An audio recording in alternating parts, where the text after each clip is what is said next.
Hi, guys. Welcome to another episode of the Cozy Reverie podcast. I'm your cozy host, Trish, and today we're going to be discussing the little things that anchor me, those things that just land. Basically, my favorite things, rituals, routines, things in life that show up consistently that just hit right. First, let's go through my weekly favorites. These are things I am just currently loving. I am reading The Spell Shop and I'm reading the audiobook because I had a credit in Audible. I've been having this on my TBR list for about a year now, and I actually really like the Audible version. I think it would be just as enjoyable to read it. But I've been, I think, more consistent reading audiobooks lately because I can multitask and read at the same time and still retain, like, I'll do the dishes and listen to the book, just do mindless tasks and still be consuming a book because girls working a lot. Girls not got a lot of time. So audiobooks have been hitting really hard lately, and The Spell Shop, I'm so glad I'm finally reading it. It's got a lot of cozy imagery. It's got a lot of just warm, fuzzy feelings. I'm in chapter 5, so I still have 9 hours left of the book. And I love that it's not a super long book. I've been listening to these really dense history books lately, and I think I've been listening to one for 10 hours now. It was like a 30 some hour book. I still have 20 hours to go. So I thought, why not just lighten it up a little bit and read a nice, cute little fiction book and enjoy, it's kind of like a little, it's a mental dessert, if you will. I've been playing Lakeburg Legacies, which is one of my favorite games. It is a medieval town building game based on love and relationships. And it's one of those games I love to play because I can play and scroll Pinterest at the same time. You might notice this about me. I love multitasking and I love being distracted, I guess. So maybe that's why I'm a yoga teacher, because it's the one time I can't really be distracted. But that's kind of what I've been up to this week, and the scent of the week is strawberry shortcake from Bath and Body Works. I've been loving it. The candle is almost completely used up, and it's been filling my room with scent. I'm planning to switch out scents on the new moon in a few days, so I'll update you guys on next week's scent in the next episode. So let's get into it. The little things that anchor me. Number one, using up my things, my products, my food, etc., before throwing them out slash upcycling. Using my things completely.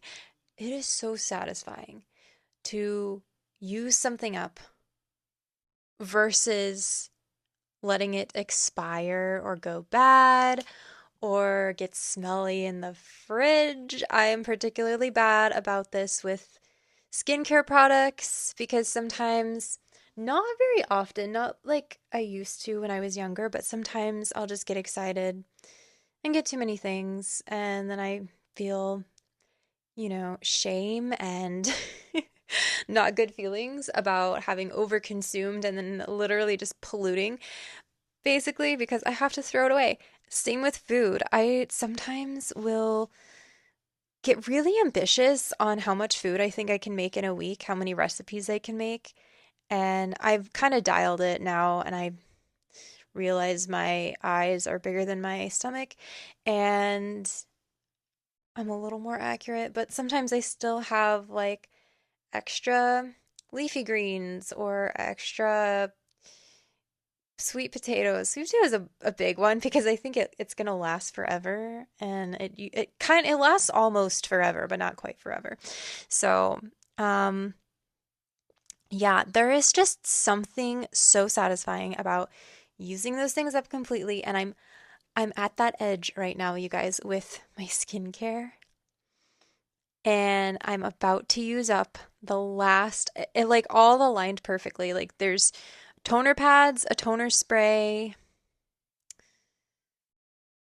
I guess I used up my moisturizer already and got a new one. But so basically a lot. I'm revamping my whole skincare routine. And not really revamping it. I'm just kind of going back to the basics. And that's actually number two is having a perfectly curated skincare routine. Sometimes I get really excited and I am repeating myself now, but go out and I get like the cool like new thing and it might not even be new, it's just new to me and really it's self-care.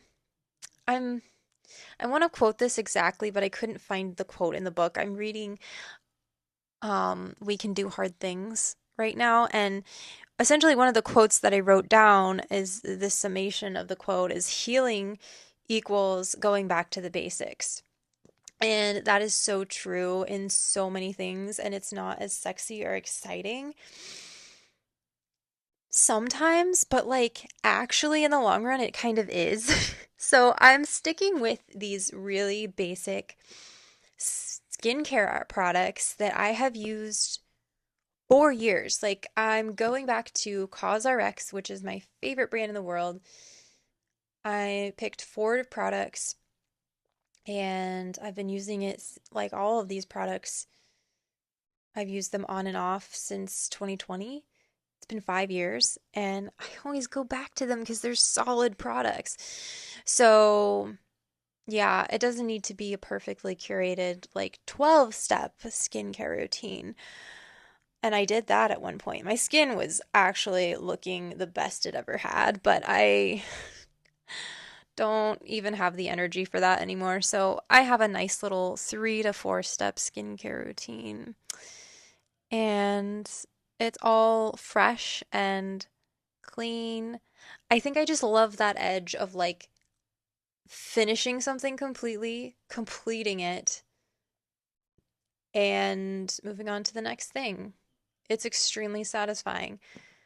Probably the ADHD in me. Man, I this is a very I'm gaining a lot of self-awareness just talking to you guys. So, all right.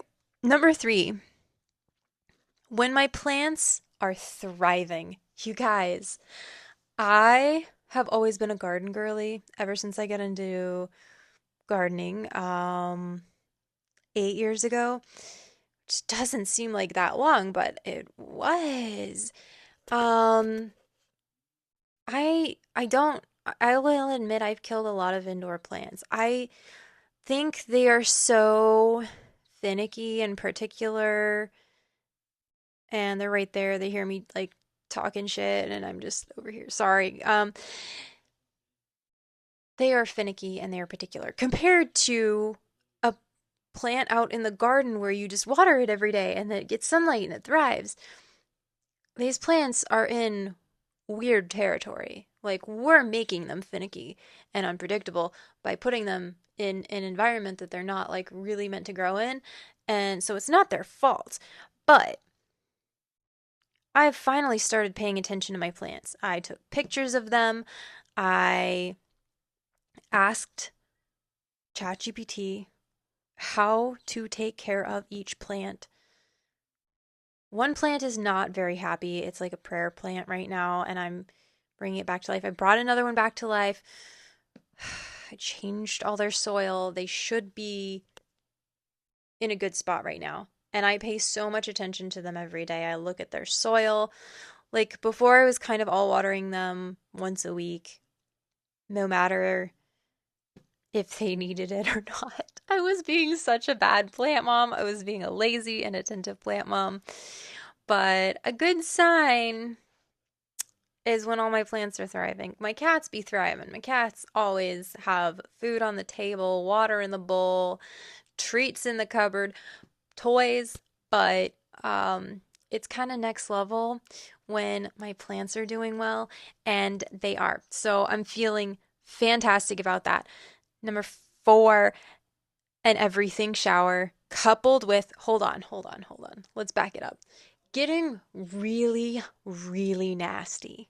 Okay, like we're talking, I worked out and sweat a little bit, but then I went to the sauna and like drenched myself and like, oh, I smell, my clothes are nasty, my hair's matted, like feel so disgusting.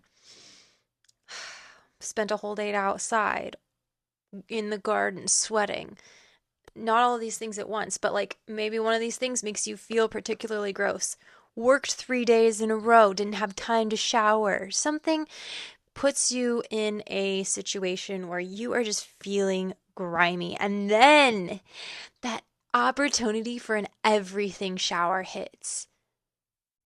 And you take off the grimy clothes and you gently caress the face with soap and scrub the hair and the scalp and deep condition.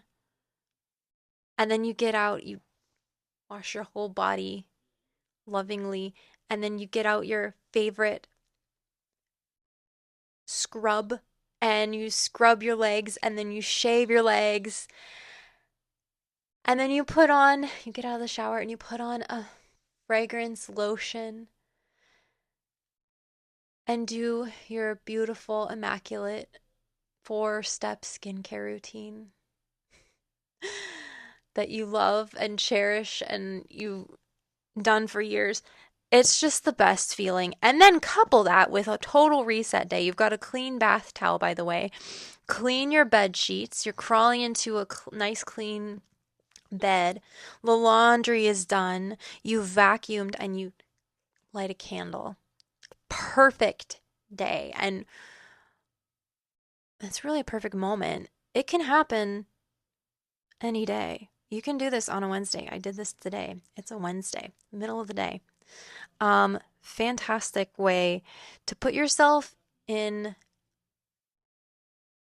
well, to kind of regulate, when you're going, and you don't even have to feel like the grossest person on earth to do this, but that is when the maximum satisfaction hits, I think. But it's good to have your everything shower combining with a reset day at least once a week, if you can manage twice a week.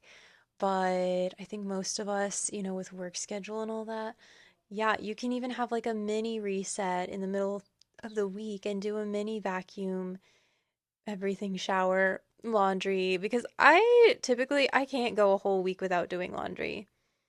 Um, I don't even wear that many clothes. I mostly just wear like my work uniform and then a casual outfit at home.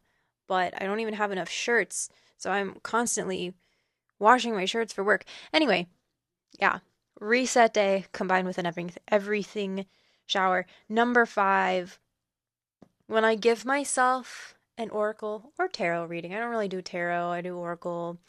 Used to do tarot, but like I can't even really remember the names of the cards or like unlike the names I can remember, but the meanings. Anyway, when I give myself an oracle reading and it gives me super aligned messages, sometimes, you guys, let's be honest, we're not, I don't know, it could be like reader user error, whatever, but like I'm shuffling the cards, I'm doing my best. I pull out some cards that have nothing to do with my situation, and I'm like, why do I even have this deck? What is the point? I'm just gonna get rid of it. I hate doing it. And then like sometimes you get these messages that are so in line. Like most of the time it's kind of middle of the road. It's like, "Oh, this is encouraging, but not super aligned." I guess it could just be a very vague message. But today I got so many, like I was in a certain headspace and I pulled some cards and I got so many messages that were just like exactly what I needed to hear in that moment. That was kind of spiritual. I think for most people they would probably call it spiritual. I'm not a super spiritual person, but that was as close to spiritual as I think I've felt in a while. Number 6, last but not least, having a personal curriculum. So there's this trend going around, and it's on TikTok and Lemonade, and I don't know what other social medias you guys use, but I made a personal curriculum. I think I might make a whole episode on it because I'm still experimenting with this. I made one. Basically, personal curriculum is exactly what it sounds like. It's like what you're gonna be studying and what you're interested in.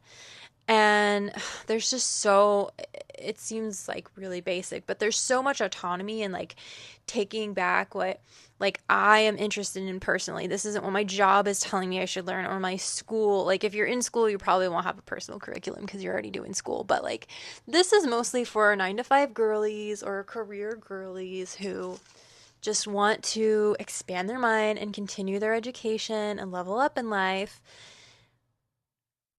And we're all getting together and creating a personal curriculum of stuff we're interested in. And I will say my first one I thought was like so rock solid, and it's a little weak.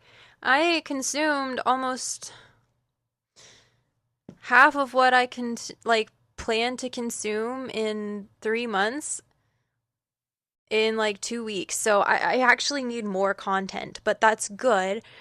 Because the more I learn, the more interested I'm getting in other things, and so I just kind of add to the curriculum. But um, I think it's also the organized part of me just loves having those kinds of things laid out in an organized way, and so I can visualize like repeatedly this is what my intention is, and feel kind of a sense of meaning out of it versus just consumption for the sake of consumption, I guess. So, yeah, I'm studying history like I said earlier. I'm studying history. I'm studying about consumerism, capitalism, which I want to go down like farther deeper in later, but I'm just kind of like getting the basics now. And then personal growth, which I always am interested in. I love personal growth podcasts and I love personal growth books. Like that's my probably my favorite genre. So that's kind of it, guys. Those are all things that hit for me. I want to know, of course, what hits for you guys. What makes you feel centered? What makes you feel cozy? What makes you feel alive? And if you guys missed my YouTube exclusive episode, hop over to YouTube if you're listening to this on Spotify. I listened to some records. I didn't want to put it on Spotify because I don't think I can because there's music playing in the background. But YouTube lets you get away with that kind of thing. So hop over there, check out the episode, let me know what you think, and I will see you guys very soon. Bye.